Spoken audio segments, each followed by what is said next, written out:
Welcome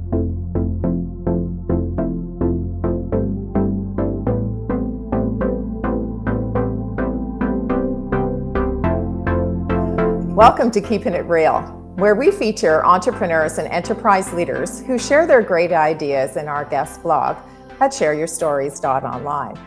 Our guest is Deanna Lawson-Langford, a certified personal trainer and coach who not only has a list of clients, but assists with certifying others in the industry. We're going to discuss how creating a new dynamic with coaching adds to the benefits of working out. And Deanna joins us from Hamilton, Ontario. Welcome. Thank you. Thank you for having me. You know, I thought that we would start with you giving us your philosophy on fitness and health and wellness, because everyone has their own definition. And I know that you have a number of years of experience in the industry. So perhaps you can give us a little overview of what your definition of that is. Absolutely. One of the biggest components, so I have been in the field for over 25 years now. I started when I was 5. Let's go with that. And one of the shifts I have felt myself in the field as well is really towards, this is also what drew me to coaching, is towards a whole person approach. So not only about the physical side of things, because that's such not small as unimportant, but it's, if we look at a pie, it's a small sliver of the pie, and there's so much more to be considered. So really making sure that we can help folks from all areas that they come, right? We don't just walk in with our body, we walk in with our mind and our emotions and all of those things too. So really that whole person approach to help them move forward in their goals. So what have you found during COVID? Because, there's sort of two different dynamics. You've got folks who sort of went whole hog into fitness and health and wellness and took advantage of the opportunity to really kind of reconnect with themselves.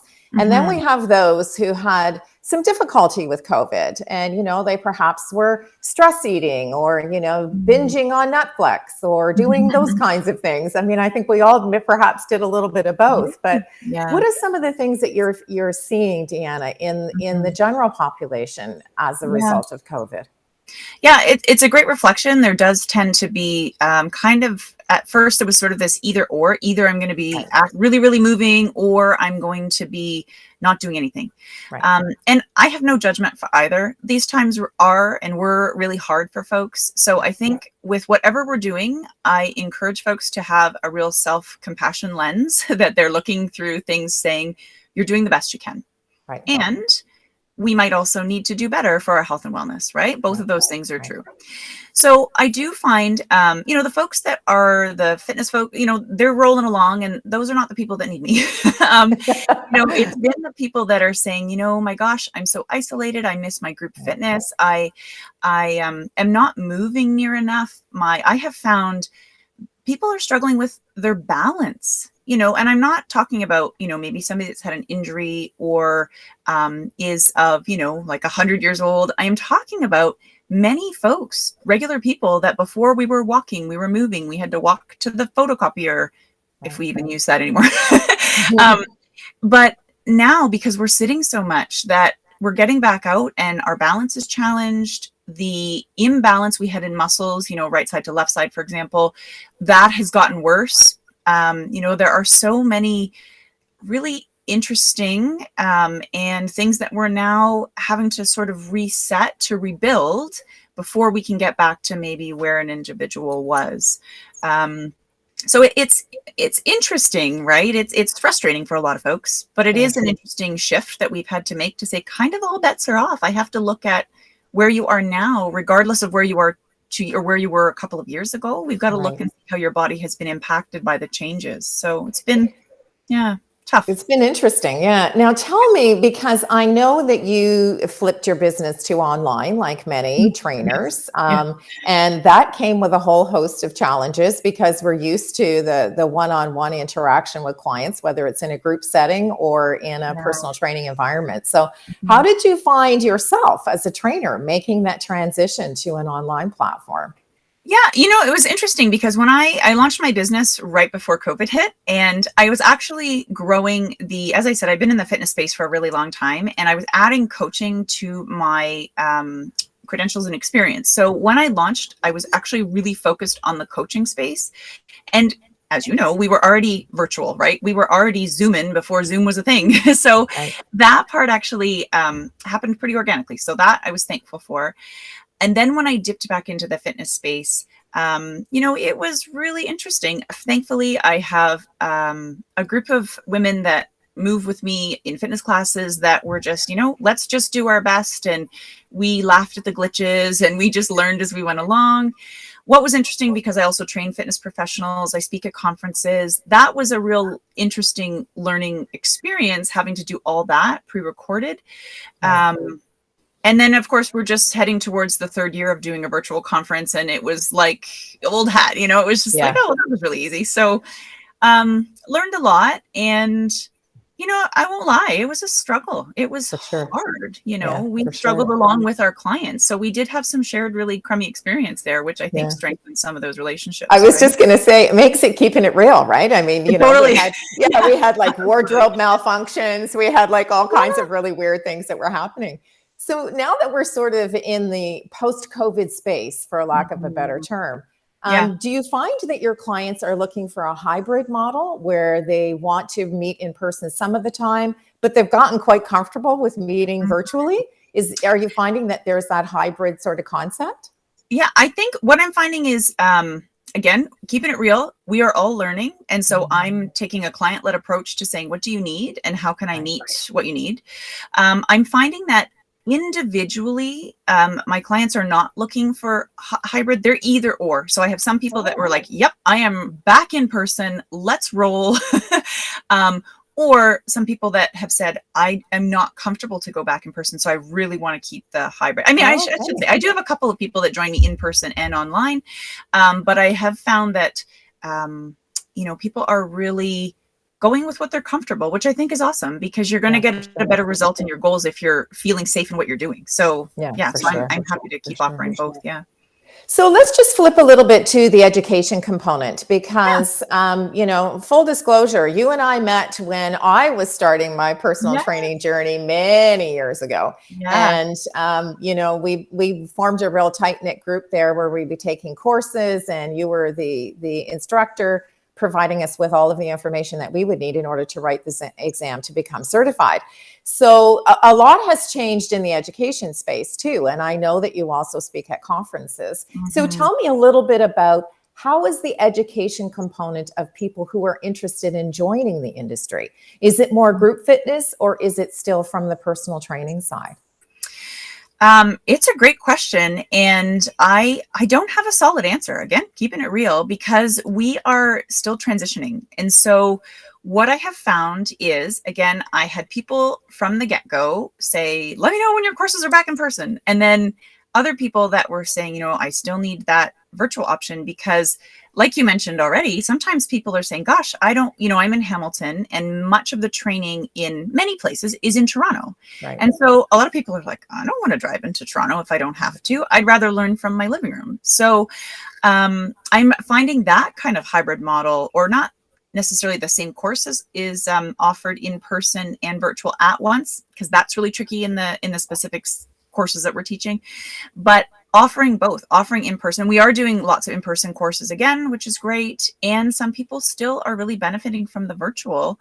And what's interesting is I'm connecting with people from across Canada. So I have people in some of my courses that I never would have met, right? Because they're in Calgary, or they're, east. And so that's been awesome to hear what fitness is like in those different areas too. So it's tricky. I would say more, people are looking for the personal training component versus group fitness at this point. Because group fitness is still really uncertain in a lot of areas. And I haven't had a lot of people reach out just yet for the group fitness piece.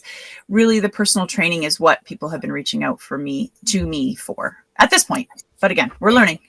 So now you've been in business for a few years now. You mentioned that you started, sort of just before COVID hit. So give me an indication as to where you see the next sort of 3 years in terms of your own planning. Because, as entrepreneurs, I always get questions from folks that say, well, how many years, even though you had a corporate life, we'll call it a corporate life where you know, you worked for someone else, you did, we'll call it 9 to 5, and then you decided to take the leap into your own business, which is now sort of humming along, and you're attaching all of these various different components, like, you know, the coaching and doing the education and doing virtual conferences and all of that sort of thing.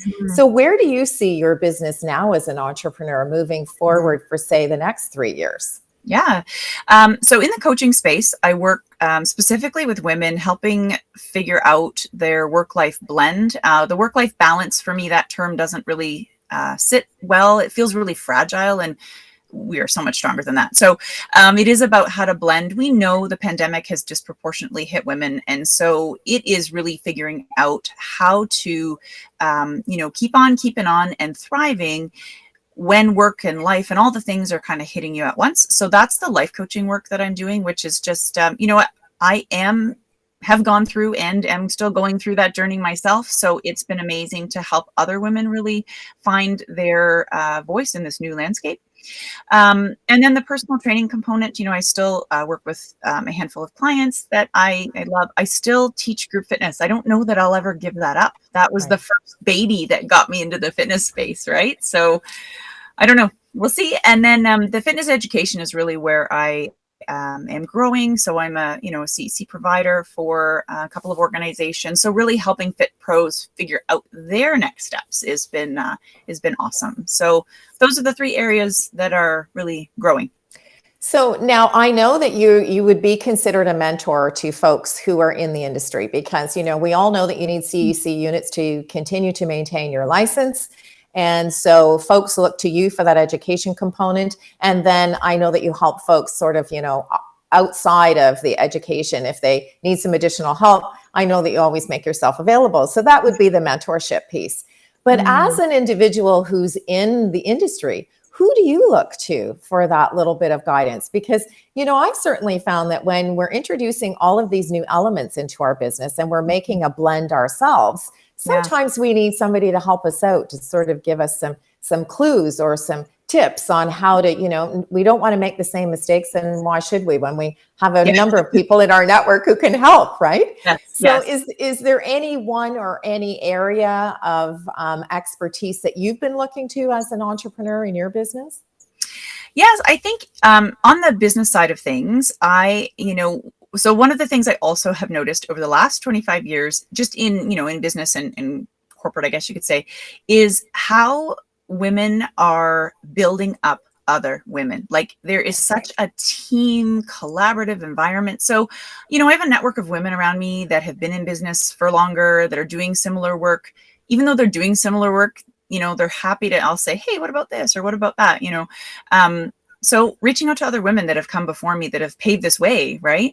And then currently in my personal training business, I'm actually, I've noticed a big gap between when people are in physiotherapy for an injury and then they're ready, you know, discharged from physio or graduated from physio and want to get back in the fitness space. There's a gap there. There's often a little bit of lingering injury effect. So they're not quite ready for what I call sort of regular personal training. So I'm actually working on a post-rehab certification right now. So the individual that teaches that course, of course, you know, he's definitely somebody I'm learning lots from. So that has been great, looking to other leaders within the fitness space, right? And that have their own specialty, and learning from them. And then how can I include that in my work to help my clients? So yeah.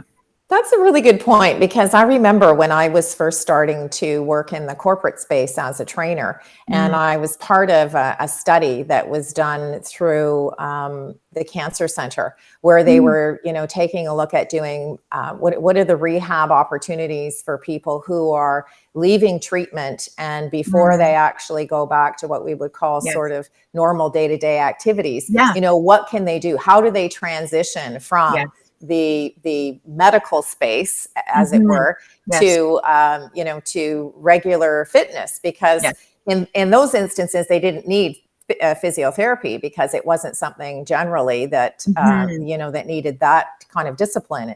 So it's really interesting to see that you've been able to identify that there's a gap between physio and then going back to working with a personal trainer or taking a group fitness class. So that's a really interesting component, and I'm sure it will be something that you'll be able to concentrate on as an area of specialty, right? Yes, I hope so. And because clients have come to me and said, you know what, my favorite is, I got a little something with my shoulder. Well, my scope, I can't diagnose. I can't, that acute injury. No, that's beyond my scope. That's physio.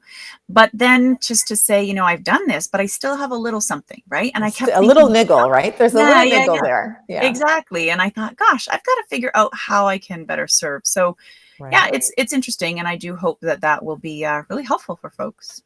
Well, I know that you will continue to grow as a fitness professional, because I think once you're bit by the bug, so to speak, you've been in the industry for a long time. You're always looking for that next thing, right? So what is the next thing that I can do to sort of help people achieve their goals and objectives? So I know you'll continue to do that. Now, one of the things that we ask folks to do in our guest blog is to share 3 words of advice. And your 3 words are, why not you? And I think that those are awesome. So I'm interested to hear how you feel that that's a wonderful way to sort of wrap up what you say to your clients, I'm sure. Yeah. And it's interesting. We were chatting just before the why not you. I've reflected, because I was looking back through your great website with Share Your Stories. And it is something over these last years when we've looked at how disproportionate our services, supports, opportunities are for different individuals in our community. The why not you has really made me rethink to say, you know what, there's a million reasons why some people don't have access to different things. So I've kind of rethought that over the last, what I was saying. And my 3 words are, what I've shifted towards is find a way. Because that's really what we need to think about, is how to find a way. Now, we have a lot of work to do to make sure that it's not disproportionate in people's access to services. And for clients that I work with, it's about finding a way. Stop looking at the box as the way to go. Let's look outside and find a new way to move forward in what it is that you're after, because the world's different and we want to be able to take advantage of the different ideas, right, that are out there, and see how we can get where we want to go. For sure. Well, I really want to thank you for spending some time with me today, Deanna, because you've really given people a lot to think about, because it's not just, as you say, the physical space and what we do to work out. So the physical working of the body. And I also want to give a special thanks to you, because you were one of the first 100 blogs that were featured in the series. And we've certainly come a long way since then. So I certainly thank you so much for taking a leap of faith to join me on the journey to share your story. So thank you so much for that. Oh, and thank you for asking, and congratulations on your 300. Is that where you are now? Yes, oh my goodness. That's amazing. Yeah, thank you so much. Amazing. And to you, our viewing and listening audience, I'd like to thank you for joining us in this edition of Keeping It Real, where we introduce you to the person behind the logo. I'm Trish Tonai, founder and host for the series. And if you're interested in sharing your business story, visit our website at shareyourstories.online. Thanks again for joining us, and we look forward to meeting you next time when we share another great idea.